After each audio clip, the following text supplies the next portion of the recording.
enxergo que os planos de bacias, né, os planos das bacias hidrográficas, poderiam ter uma visão muito mais estratégica com relação ao uso da água, inclusive estabelecendo rotas para diferentes estágios hidrológicos, digamos assim, né? Aqui no estado de São Paulo nós vivenciamos uma crise bastante grave, né, com relação à falta d'água, né?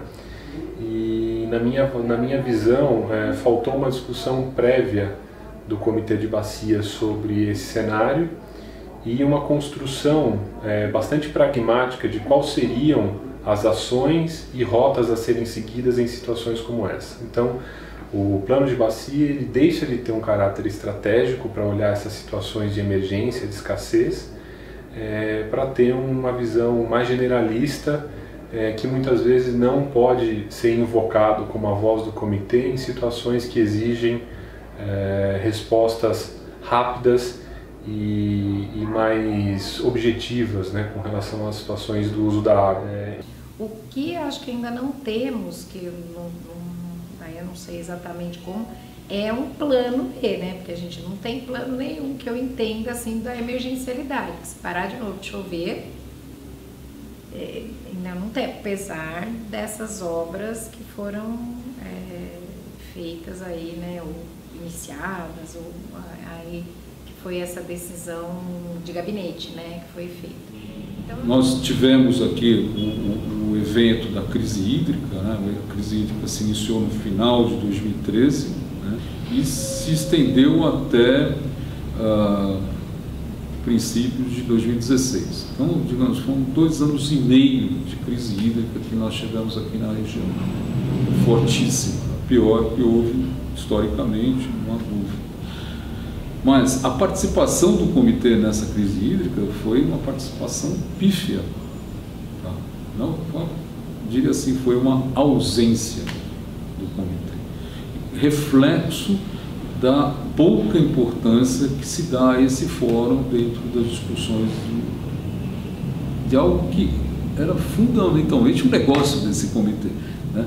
A questão da água, a questão do acesso à água numa situação de crise. Eu acho que falta muito essa questão de comunicação e fazer com que coisas que são definitivamente técnicas, que são, vamos dizer, informações verdadeiramente técnicas, que são importantes para o processo de gestão, eles devem também ser valorizados. Parece que dentro do próprio comitê existe uma dificuldade de fazer isso, que os interesses políticos, os interesses de grupos, que são legítimos dentro do parlamento, que é o comitê, afinal ele serve para isso, mas ele deveria ser melhor contemporizado com questões técnicas. Eu, como técnico, vejo isso, né? A gente vê comitês de bacia que discutem vazão de rio, discutem várias coisas de rio, quando o abastecimento daquela bacia hidrográfica é nitidamente de um outro recurso que mal está no plano de bacia. Então, essas coisas técnicas que deveriam realmente e se mostram como importantes,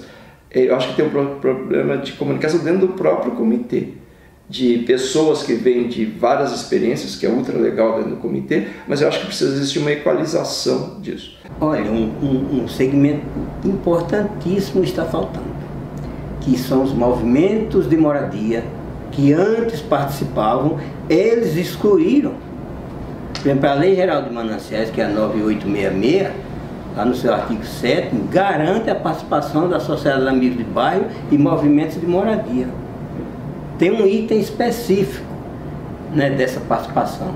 Eles tiraram esse item específico e incluíram lá onde participam as entidades ambientalistas. Quer dizer, você diminui a participação de um segmento importantíssimo, que é de moradia. A gente tem o maior problema de invasão de mananciais, né? Gravíssimo, né? De invasões de área de APP, beira de rio, enfim, né? Essa população precisa participar para ela compreender a importância que tem a preservação, a recuperação dos recursos hídricos. Hoje, quando vamos formar chapas da sociedade civil, etc., você tem uma redução na participação, né, de determinados setores. mas eu acho que tem uma relação também com o momento do país, um momento social que o país vive, né? Porque eu acho que também essa questão da participação, acho que ela teve uma redução, não só nos comitês, né? Mas acho que é um fenômeno, até, acho que mais que nacional, às vezes até a gente lê alguma coisa que pode ser um fenômeno maior. Eu consigo me relacionar com os pares muito semelhantes. Agora, qual linguagem ou como abordar, por exemplo, um produtor rural? Como que eu posso ganhar a confiança dele e me aproximar dele? Eu não sei fazer isso. Então precisaríamos sentar e discutir os diversos setores, porque eu acredito que para cada setor, para cada uso, tem que ter uma comunicação adequada. Tem que ter um nível de comunicação, uma forma de eu me comunicar. Não é informado a população como que a água chega, como que ela é tratada, quais são os cuidados, ou seja, você não dá informação. A gente está com o hábito de abrir a torneira e a água sair.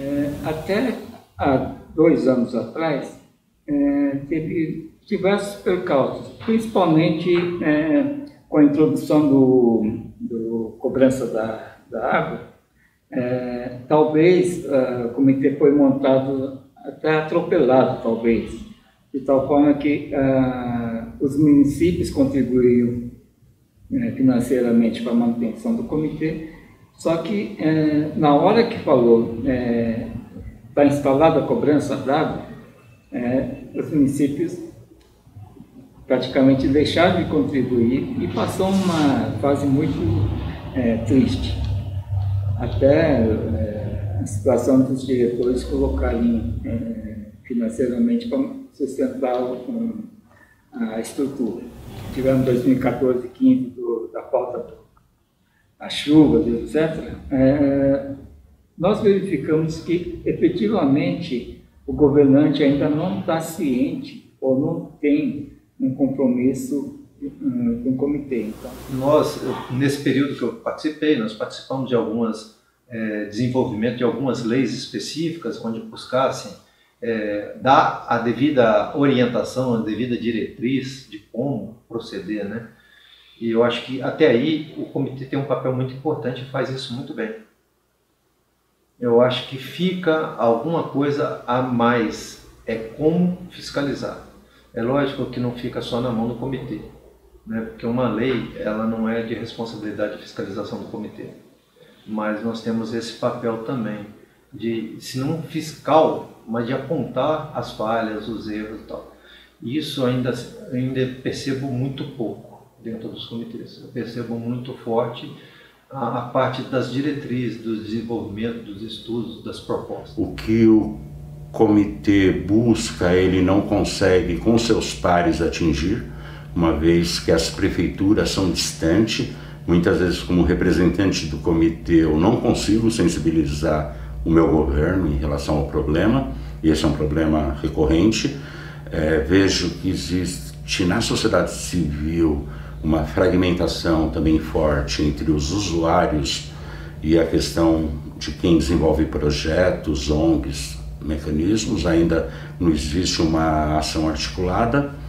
E o governo do estado, essa é uma opinião totalmente pessoal, ele age muitas vezes em bloco, o que não acaba puxando o melhor resultado, seja de uma fundação florestal, em relação a uma Sabesp. Eu vejo que esse conflito muitas vezes ele é direcionado numa votação em bloco por uma questão política. Então, quando a gente fala a eficácia relativa, por quê? Porque na realidade dificilmente uma votação não é rachada, dificilmente o Estado não perde uma votação. Nós, claro, estamos à frente, o DAE, a CETESB, Secretaria de Infraestrutura e Meio Ambiente, nós estamos ali atuantes, etc., até por força de ofício, mas as demais secretarias têm muita dificuldade em verificar nesse comitê a sua atuação mais expressiva. Então, há problemas de representatividade do Estado.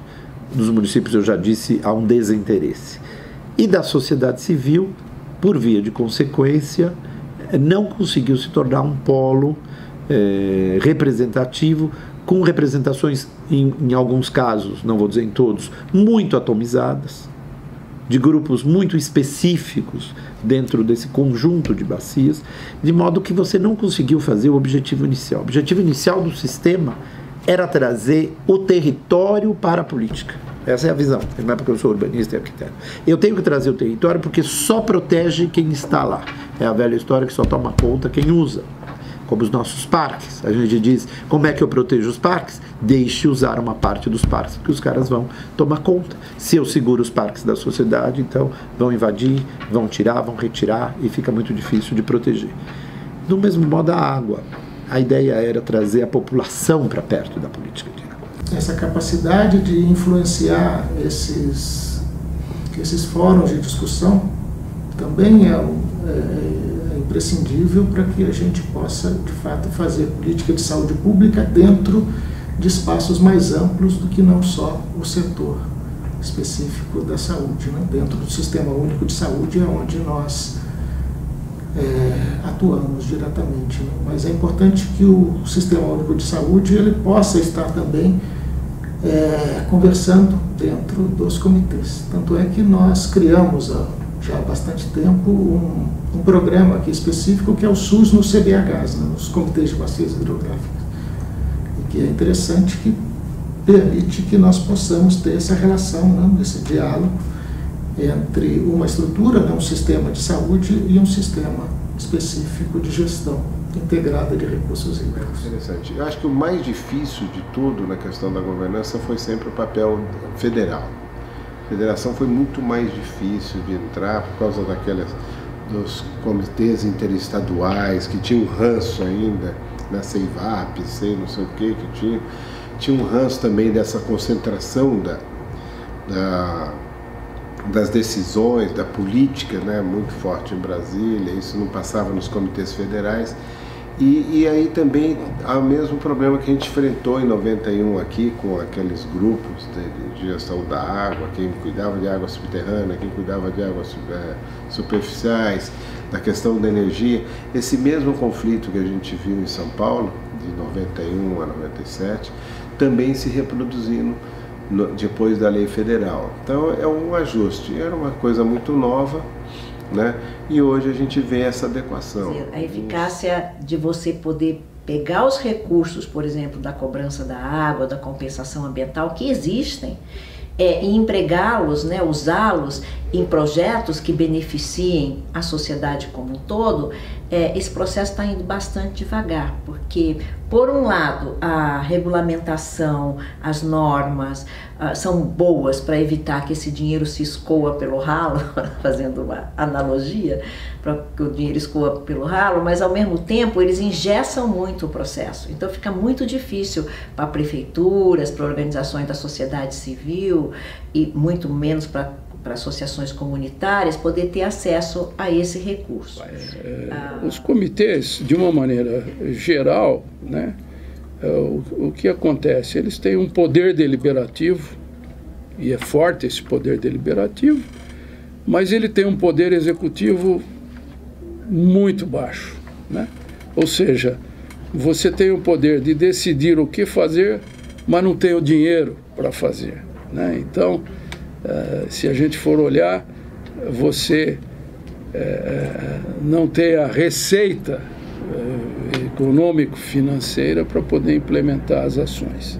Então, eu me lembro que até o pessoal da OCDE, os consultores, eles chamaram esse sistema de... os comitês são os tigres de papel. Quer dizer, poderosos, mas inofensivos, ou coisa desse tipo, né?